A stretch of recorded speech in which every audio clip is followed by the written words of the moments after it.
Hey guys, so in this tutorial we're going to go over a simple way to make realistic water drops on Photoshop. So once you open Photoshop, go ahead and open the image you want to add the drops to. I decided on using a leaf from a royalty-free stock image website. Once inside, make sure your workspace is at Essentials, so your tools are visible and easy to access. Go down to Layers and create a new layer. As you can see, it is automatically named Layer 1, so go and rename this layer to Drop. Go to your toolbar and click on the elliptical marquee tool. Find where you want to place your drop and make sure to hold shift as you drag so you can create a circle.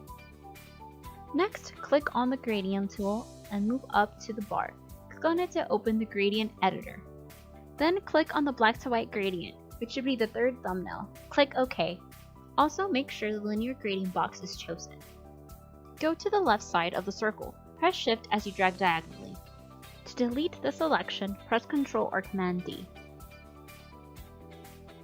Next, change the blend mode to overlay. Click on the layer style on the bottom and click on inner shadow. Change the blend mode to linear burn. The opacity to 30. Deselect global light and make sure the angle is 0. Distance should be 2, choke 0, and size 5. Click OK. Also, these values worked for my specific image. These might not work for the image you choose, so make sure to test out different values until you find something that works for you. Click on the layer style again and choose Drop Shadow. Change the blend mode to linear burn. The opacity to 20. Deselect global light and make sure the angle is 170. Distance should be 10, choke 4, and size 14. Click OK. Once again, make sure to test out the values for your own image. Create a new layer and rename it to Highlight.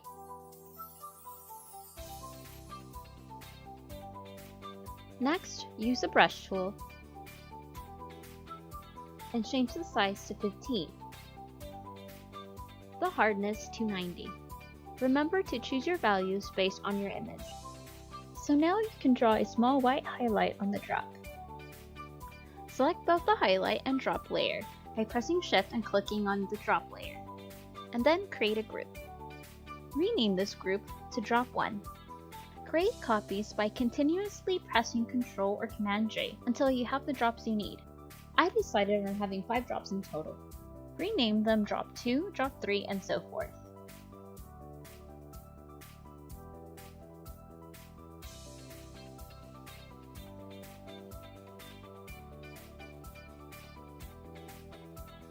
As you can see, the groups are all in the same place. To be able to move the contents within each group collectively, go to the top left and select Group. Move your groups. I decided to keep my groups clustered, since the lighting of the photo is similar in that portion.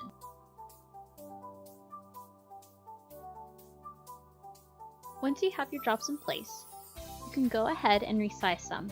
I decided to make my drop 1 smaller. I resized drop 2 into an even smaller drop.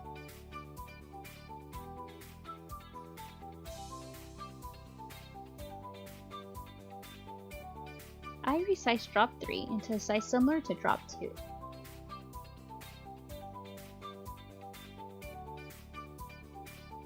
I made drop 4 larger and will not be changing the size of drop 5. Next, open the Group 4 folder and click on the drop layer.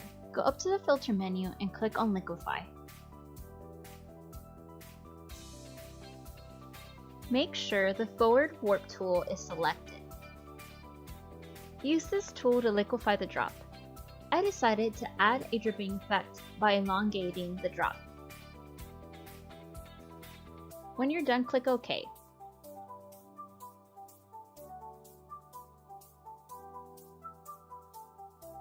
Repeat these steps with drop 5, but instead of making the drop look like it's dripping, slightly change the shape, which will make it look more realistic.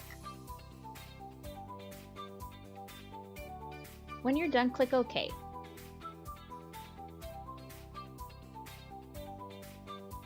Do the same with drop 1.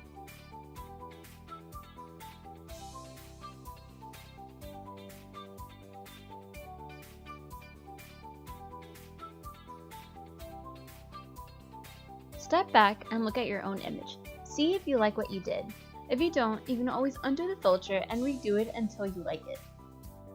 I decided to add more small drops. Zoom in and click on the drop as you also press the Alt key, then drag to make copies. I positioned one copy and made it even smaller and did the same with the next copy.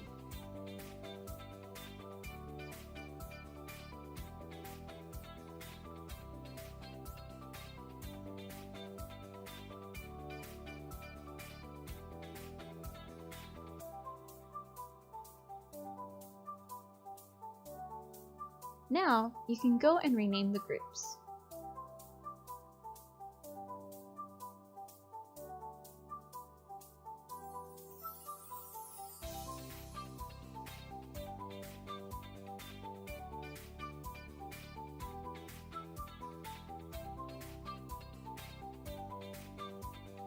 You can repeat the liquify filter steps with any of the remaining drops.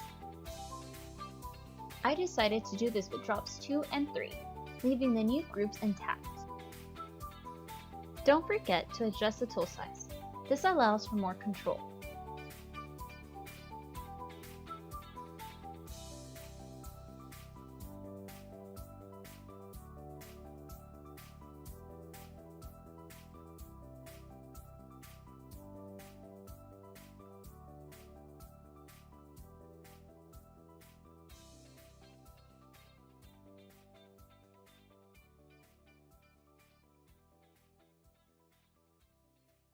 And there you have it, y'all. Simple. Thanks for watching.